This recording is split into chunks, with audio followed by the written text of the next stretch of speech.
Saudara-saudari yang terkasih di dalam Kristus Yesus, firman Tuhan yang menjadi dasar renungan kita pada minggu ini, di mana minggu ini dinamai adalah Minggu Zending, diambil dari kitab Perjanjian Baru, yaitu kitab Kisah Para Rasul pasal 15, dimulai ayat yang ke-30 sampai dengan ayat yang ke-35. Di sini saya akan membaca secara tunggal. Mari kita bersama-sama mendengarkan firman-Nya demikian. Setelah berpamitan, Yudas dan Silas berangkat ke Antiokhia. Di situ mereka memanggil seluruh jemaat berkumpul, lalu menyerahkan surat itu kepada mereka. Setelah membaca surat itu, jemaat bersukacita karena isinya yang menghiburkan. Yudas dan Silas, yang adalah juga nabi, lama menasihati saudara-saudara itu dan menguatkan hati mereka. Dan sesudah beberapa waktu keduanya tinggal di situ, saudara-saudara itu melepas mereka dalam damai untuk kembali kepada mereka yang mengutusnya. Tapi Silas memutuskan untuk tinggal di situ. Paulus dan Barnabas tinggal beberapa lama di Antiokhia. Mereka bersama-sama dengan banyak orang lain mengajar dan memberitakan firman Tuhan. Sampai di sini pembacaan firman Tuhan. Tema kita pada minggu ini di dalam bahasa Indonesia mengatakan mengajar dan memberitakan firman Tuhan. Kalau dalam bahasa daerah, bahasa Karo, ngajar dengan memberitakan kata Tuhan. Jemaat yang dikasihi Tuhan Yesus, Shalom, Shalom, Majua-jua. Salam sehat, salam damai sejahtera, salam menang bersama Kristus. Amin. Tuhan Yesus memberkati.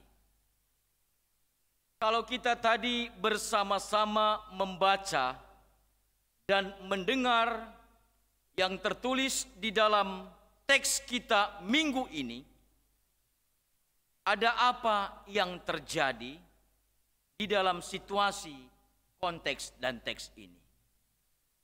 Kalau kita perhatikan dan kalau kita baca pasal 15 ini dari mulai ayat pertama sampai selesai pasal 15, di situ kita akan melihat dengan jelas ada pergumulan, ada persoalan di tengah-tengah jemaat Tuhan, khususnya di tengah-tengah jemaat Tuhan yang ada di Antiokhia. Pergumulan apa yang terjadi pada saat itu? Sebab ada yang mengatakan bahwa masalah yang terjadi di Antiokhia karena berkembang pemahaman-pemahaman yang berbeda antara Kristen Yahudi dan Kristen non-Yahudi. Kristen Yahudi mengatakan bahwa mereka orang-orang yang masuk Kristen dari non-Yahudi harus mereka mengikuti aturan yang mereka lakukan, terutama soal sunat fisik. Dan mereka juga harus mematuhi, memantangkan makanan-makanan yang berdasarkan Taurat Musa. Ini yang terjadi. Dan dampak yang kedua, akibat itu seolah-olah ada kelas Kristen pada saat itu bahwa Kristen Yahudi lebih kudus, lebih baik, dan lebih diutamakan. Dan Kristen non-Yahudi seolah-olah adalah golongan kedua. Mereka itu yang dari non-Yahudi harus juga disunatkan katanya. Sehingga terjadilah gejolak di jemaat pada saat itu. Sehingga para rasul bersidang di Yerusalem. Tentang memahami bagaimana sebenarnya antara sunat fisik itu dan aturan-aturan berdasarkan paham Judaisme. Sehingga keputusan di Yerusalem mengatakan bahwa kelompok Kristen non-Yahudi tetap bisa diakui sama kedudukannya dengan Kristen Yahudi. Sehingga mereka itu memberikan keputusan di dalam sidang di Yerusalem, dan mereka tidak hanya memberikan keputusan lisan, tetapi juga keputusan secara tertulis. Dan disitulah cikal bakalnya, setelah persidangan di Yerusalem, diutuslah 2 orang hamba Tuhan, yaitu Silas dan Judas, dan diikuti juga oleh Paulus dan Barnabas. Mereka menyampaikan hasil keputusan sidang di Yerusalem. Sampai mereka di Antioquia, kalau kita tadi baca di dalam ayat 30, bahwa mereka ini berangkat itu dengan hati keterpanggilan. Supaya jemaat Tuhan yang ada di Antioquia, yang berkembang pada saat itu, karena walaupun jemaat itu adalah kecil, tapi bekerja kuasa Tuhan. Bahwa Tuhan itu melihat siapapun manusia di muka bumi ini adalah berharga dan sama di mata Tuhan. Ini yang kita lihat tadi. Dan di dalam ayat 31, disinilah letak daripada puncak surat itu. Jadi mereka itu tidak hanya menyampaikan kabar sukacita secara lisan, tapi mereka mengantar berjumpa di situ. Apa yang dikatakan dalam 31? Setelah membaca surat itu, jemaat bersukacita karena isinya yang menghiburkan. Ini yang perlu kita garis bawahi. Berarti kedatangan Silas dan Judas ke daerah Antioquia yang pada saat itu terjadi gejolak atau masalah, kehadirannya membawakan perubahan kedamaian.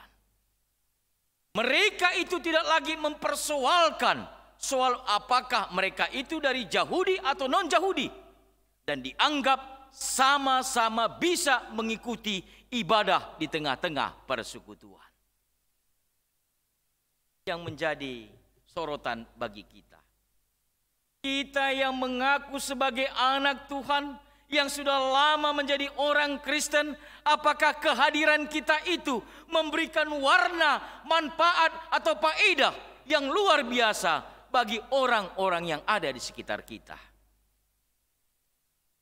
Jadi hamba Tuhan tadi, Silas dan Judas, di dalam dia membawa kabar itu memberikan keteduhan.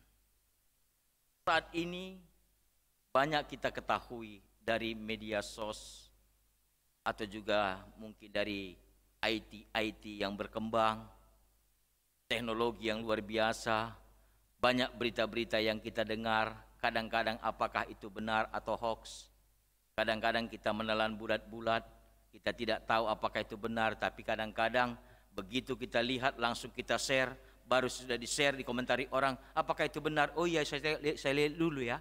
Nah, kadang-kadang kita sering sekali setelah melakukan baru berpikir. Ternyata di sini mereka itu, para rasul itu, para nabi yang ada pada terdahulu juga bersidang, mereka memikirkan, memutuskan sesuatu. Begitu jugalah dalam kehidupan kita sebagai anak-anak Tuhan, di dalam setiap mengambil keputusan itu, terutama pelayanan di gereja, Jangan hanya kita membawa apa yang kita rasa senang. Tetapi mari kita pikirkan bagaimana kehidupan kita dan juga anak-anak Tuhan yang lain. Apakah kita mampu mengklaim bahwa hanya kita anak Tuhan? Orang lain itu adalah anak setengah Tuhan. Atau juga mungkin ada anak iblis, anak setan. Bahkan banyak orang mengatakan tidak lagi anak Tuhan, bukan lagi anak iblis, tapi anak gaul, kan gitu dia. Gak tahu kita jenisnya, bagaimana anak gaul. Nah ini juga ada yang berkembang. Anak apa? Anak milenial. Siapa orang tuanya? Itulah dia. Banyak berkembang sekarang ini. Tapi sekarang ini kita diajak sebagai anak Tuhan, bagaimana begitu Yudas dan Silas tadi mengantar surat itu, bukan hanya sebatas mengantar, tapi mereka tinggal di situ, mengajar. Apa yang dikatakan dalam ayat 32, Yudas dan Silas yang adalah juga nabi, lama menasihati saudara-saudara itu dan menguatkan hati mereka. Bagaimana kehadiran kita, saudara yang terkasih? Kita semua jemaat Tuhan, jemaat GBKP Pasar Minggu ini. Baik kita yang sekarang mengikuti ibadah di rumah kita masing-masing. Apakah kehadiran kita itu menguatkan, memberikan motivasi, memberikan semangat? Terutama kita tahu bahwa kehidupan anak-anak Tuhan, sebagai kita ini adalah orang yang sudah diselamatkan Tuhan, bahwa memberitakan firman Tuhan itu bukan pilihan, tapi itu adalah keputusan. Kenapa saya katakan demikian? Karena kita lebih dahulu sudah dikasihi oleh Tuhan Yesus. Pengorbanan Yesus, kematiannya, kebangkitannya, kenaikannya ke sorga, memberikan satu tempat perubahan bagi kita. Berarti kita sebagai anak Tuhan itu sudah menjadi keharusan, bukan sekedar kewajiban. Dan itu menjadi jati diri kita, momen hidup kita, kualitas keberadaan kita. Dan kita menyampaikan kabar firman Tuhan itu adalah tentang keselamatan. Ini yang disampaikan oleh Silas dan juga Judas tadi. Dan ini juga menjadi gaya hidup orang Kristen. Bagaimana kehidupan kita itu memberikan warna yang luar biasa, memberikan semangat yang luar biasa, memberikan motivasi yang luar biasa. Itulah yang harus kita lakukan. Kalau kita perhatikan tadi, kedatangan mereka tidak hanya sekedar memberikan perubahan, tapi dia juga mengajar. Bahkan kalau dikatakan dalam ayat 33, dan sesudah beberapa waktu keduanya tinggal di situ, saudara-saudara itu melepas mereka dalam damai untuk kembali kepada mereka yang mengutusnya. Yang perlu kita perhatikan bahwa ada dua dampak. Yang pertama, yang diutus dengan sukacita datang ke Antioquia. Mereka itu mau memberikan satu perubahan. Berarti motivasi yang diutus itu jelas. Apa hasil keputusan sidang di Yerusalem? Dan mereka tidak menambahi, tidak mengurangi. Kadang-kadang kita ini sering lebih suka bukan menyampaikan kabar firman Tuhan, tapi lebih senang kita menyampaikan kabar burung. Dan yang gak jelas beritanya. Jangan perlu juga kita pakai metode demikian untuk memberitakan firman Tuhan. Kadang saya telah berpikir juga, jangan-jangan tak perlu seperti itu menyampaikan firman Tuhan. Misalnya, kalau kita katakan, kamu percaya gak Tuhan Yesus? Jangan bertanya, selamat. Tolong ya, kamu harus percaya. Kalau kamu percaya dan kamu terima dengan sungguh-sungguh, taat kamu itu kamu pasti masuk surga, pasti selamat. Dan tolong jangan dikatakan kepada siapapun. Jangan kamu kabarkan sama siapapun. Pasti dia akan terima dengan bulat-bulat, dia terima Yesus dan tidak kabarkan. Karena apa? Dia tidak mau orang lain juga selamat. Tapi kalau kita bilang misalnya gini, tolong ya Mama Sianu, saya lihat tadi Bapak Sianu boncengan atau bawa mobil dengan perempuan lain. Jangan kamu katakan ya. Jangan kita katakan, pasti disampaikan kepada orang siapapun. berbanding terbalik. Tapi kalau kabar keselamatan jangan disampaikan, pasti tidak disampaikan. Ini yang terjadi. Pada saat ini kita diajak bagaimana? Amanat Agung Matius pasal 28 ayat 19. Apa yang dikatakan di situ? Pergilah. Jadikanlah semua bangsa menjadi murid-murid. Dan ajarlah mereka. Di sini yang harus kita lakukan, bahwa kita ini diajak bukan berdiam diri. Bukan hanya sekedar menerima Yesus, percaya kepada Yesus. Tapi buatlah kehidupan kita itu tidak hanya sekedar ikut-ikutan dan menjadi hanya sekedar penampilan. Kenapa saya katakan demikian? Ada sebuah ilustrasi. Ada seorang pedagang yang sukses. Dia adalah salah satu suku yang cukup artinya berjuang dari nol. Namanya Usman Caniago. Dia adalah pedagang kaki lima, berjualan pakaian. Sekali waktu, bagaimana dia perjuangannya sangat sukses. Suksesnya itu membuat dia itu sudah tidak lagi jadi pedagang kaki lima, tapi dia sudah mendirikan tokonya dengan gede, bahkan dia sudah bisa membangun pabrik garmennya sendiri. Karena suksesnya itu, dia mampu membeli rumah di tempat yang sangat mewah, dan di golongan adalah kelompok-kelompok orang yang berpendidikan. Dia katakan dia tinggal di daerah Bintaro, kebetulan dia tinggal di perumahan dosen. Bayangkan dia, jadi saya lihat komplek rumahnya itu, semua di situ memiliki titel. Ada yang profesor, doktor, MSc, MBA. Asal masuk dia ke komplek rumahnya, dia lihat Profesor Sianu, Doktor Sianu, MSc, MBA. Dia pun bingung. Masa saya sendiri tidak ada titel saya?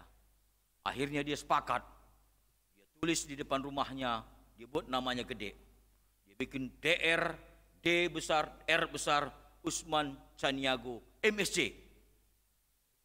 Dia tulis gede. Sekali waktu datang bapaknya dari tanah leluhur kampung halaman. Sampai di rumahnya, dia bingung. Apa benar ini rumah anak saya? Tapi dikatakan itu alamatnya. Sampai rumah disambut anaknya tadi, Usman Caniago. Dia panggil anaknya. Usman, sejak kapan pula kamu punya memiliki pendidikan demikian? Kamu nggak pernah kuliah. Orang kamu cuma tamat SMP. Tenang Pak. Di sini begitu semua. Harus juga kita mengikuti penampilan. Apa maksud kamu buat itu? DR Usman Caniago MSc. Sini Pak, biar saya jelaskan. DR ini singkatannya Disiko rumahnya. Usman Caniago MSc itu adalah mantan supir camat.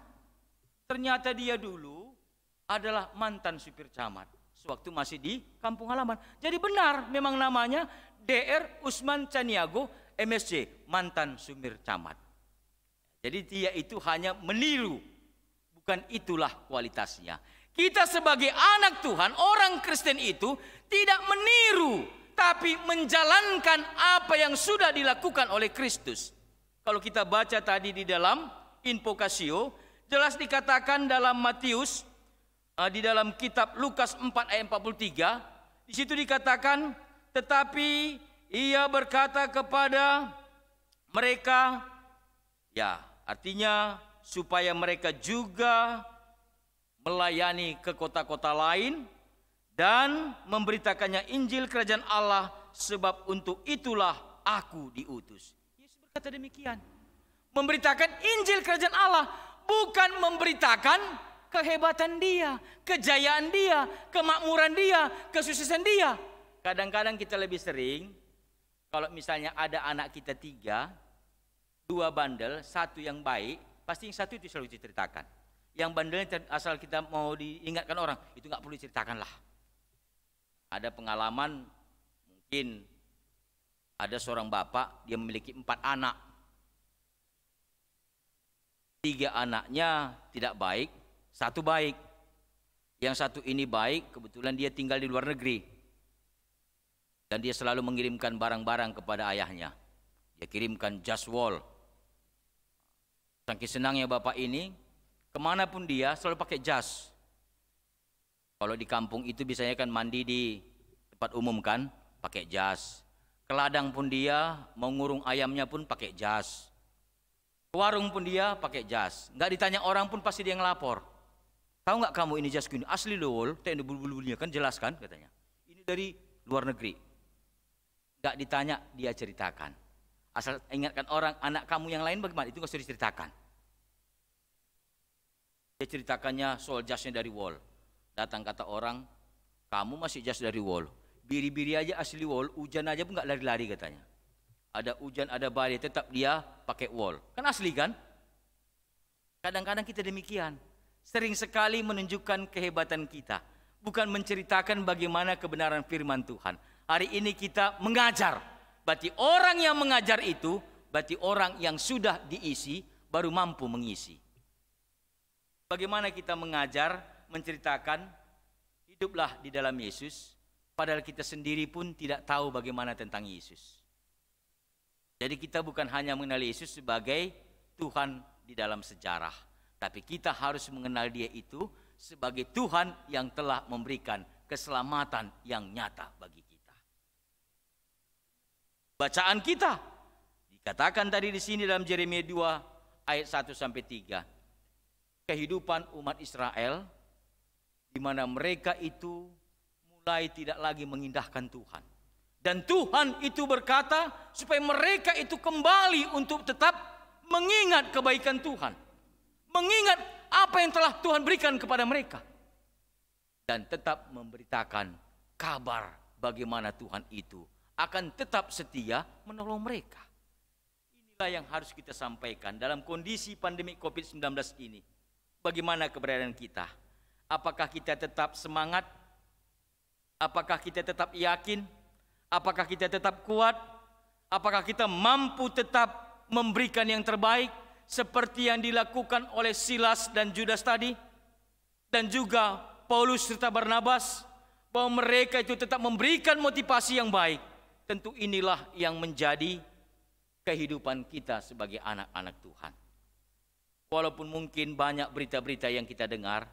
Orang yang memiliki jati diri yang jelas, dia akan mampu mensaring. Istilahnya perlu kita sekarang ini, perlu ya artinya berpikir matang. Apa itu SS kan gitu dia. Saring baru share. Jangan share baru saring. Saring baru share. Itu harus kita lakukan. Adibasa karonina siksik maka tindes. Ulah tindes maka siksik. Iya. Jadi bagaimana kehidupan kita sekarang ini sebagai anak Tuhan? Mari mengajar dan memberitakan firman Tuhan. Apa yang kita sampaikan? Firman Tuhan berarti kabar keselamatan, kabar sukacita. Setiap apa yang kita sampaikan itu semakin orang diberkati. Perkataan kita menambah oksigen bagi dia. Bukan menambah sesak napas. Saja kita diam saja orang udah gemetar. Ada apa ini? Ada apa ini? Batuk kita udah jatuh, artinya rambutnya 3. Bagaimana kehidupan kita? Mari anak-anak Tuhan, saat ini setiap yang terjadi dalam kehidupan kita, dalam kondisi yang tidak seperti yang kita harapkan saat ini, kita harus bergaul intim. Apakah kita bila mengatakan, kalau misalnya nggak ada lagi COVID ini, kan enak kali hidupku. Mungkin selama ini kita sudah merasakan kenyamanan. Tapi saat ini Tuhan mengatakan, inilah ujian yang kusampaikan melalui dunia ini. Bagaimana kita? Kalau dulu mungkin setiap saat mungkin orang tua kami, Moria atau Permata yang perempuan, pasti setiap saat pasti mengeluarkan kaca cermin dari dompet, kan gitu dia. Coba sekarang. Saat ada yang lihat bagaimana lipstik saya. Coba sekarang, jelas nggak lipstiknya warna apa? Jelas? Nah sekarang cobalah, mari kita pakai masker kita, berlipstik kita semua. Ada artinya? Makeup kita juga nggak kelihatan lagi. Artinya di sini kita tidak lagi menonjolkan diri kita. Mari kita tonjolkan Tuhan itu dalam kehidupan kita. Inilah yang diajak dalam situasi ini. Di dalam kondisi ini sering saya katakan, mari kita lakukan hidup. Apa itu? Kita tetap optimis. Yakinkah kita bahwa akan seperti ini selamanya? Tentu tidak. Harus ada optimis. Jangan kita ini pesimis. Kalau kita pesimis, tidak akan ada kekuatan. Akibat orang yang pesimis, pasti juga itu adalah ciri khas orang yang imannya kurang. Kalau iman kurang, akan menimbulkan imun juga turun.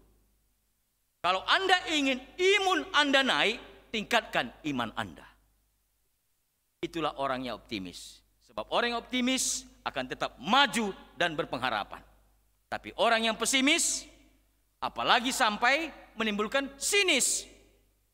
Kalau sudah sinis, bisa berbuat sadis. Akibat sadis, pasti juga akan menimbulkan kudis. Kenapa? Menimbulkan cacat dalam kehidupan. Mungkin cacat perkataan, cacat tindakan, atau cacat moral.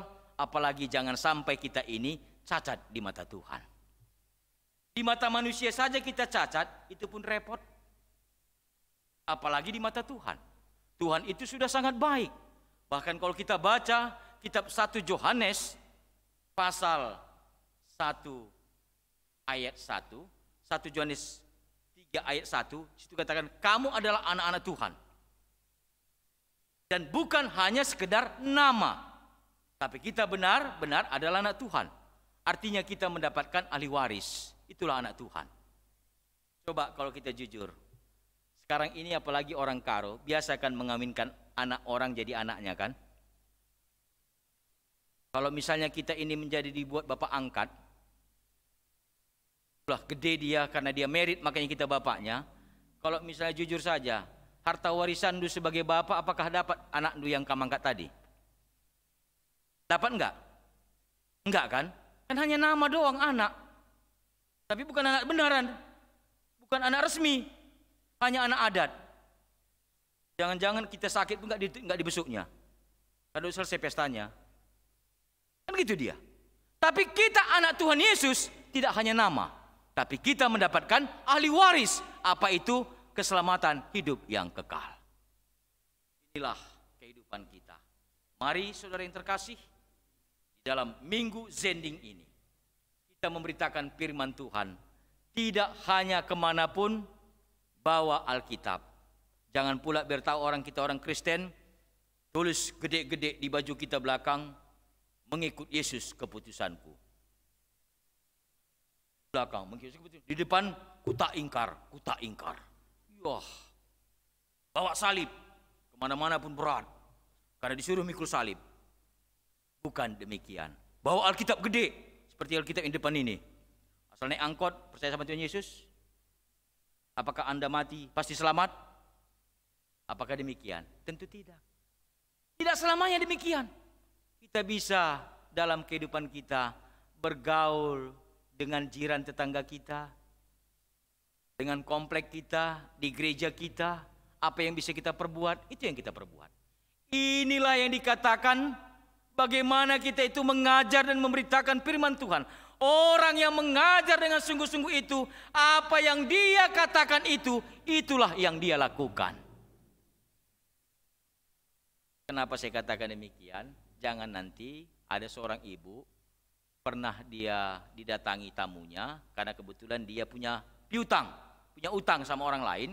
Dia titipkan, dia katakan sama anaknya, nak, nanti kalau datang nanti Mama Sianu, kamu kan kenal. Bilang ya, Mama nggak di rumah. Pergi. Pergi kemana, Ma? Bilang aja, pergi ke Sukabumi. Nah, iya, anaknya cerai. Artinya lincah banget, energik. Dan dia main-main dengan temannya di teras rumahnya. Mamanya pergi ke kamar. Jadi Mama kemana? Saya di kamar.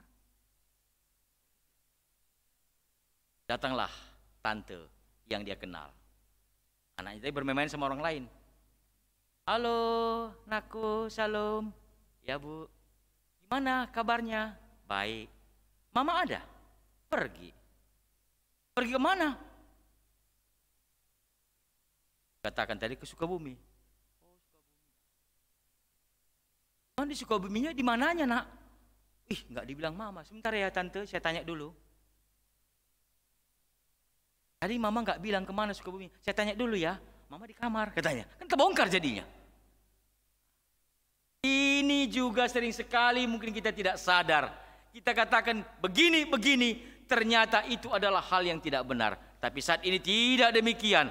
Mari saudara yang terkasih dalam kehidupan kita, dalam kita melaksanakan Minggu Zending ini, mungkin kita tidak lagi pergi ke kampung-kampung, tapi mungkin bisa kita mendanai tenaga detaser, tenaga tim PI, tenaga orang-orang lain yang memiliki potensi atau memiliki karunia untuk bisa menyampaikan kabar keselamatan itu. Paling tidak, selagi masih ada kesempatan hidup kita di dunia ini, kita akan selalu berbuat yang terbaik. Nafasku ini adalah pemberian Tuhan. Hidupku ini adalah anugerah Tuhan. Berarti setiap apa yang aku lakukan memberikan makna yang terbaik. Seperti Silas dan Yudas tadi, dia kehidupannya memberikan warna damai sejahtera, keselamatan dan tidak lagi perpecahan, bahkan perdamaian. Kita pun jadilah kita jadi duta-duta perdamaian, duta-duta keselamatan, duta-duta bagi Kristus melalui semua talenta, potensi yang ada pada kita, baik itu pemikiran kita, perkataan kita, tenaga kita, dan juga mungkin materi, benda-benda rezeki yang dititipkan Tuhan kepada kita untuk menjadi kemuliaan bagi nama Bapa di sorga. Amin. Kita berdoa. Terima kasih Bapa di sorga.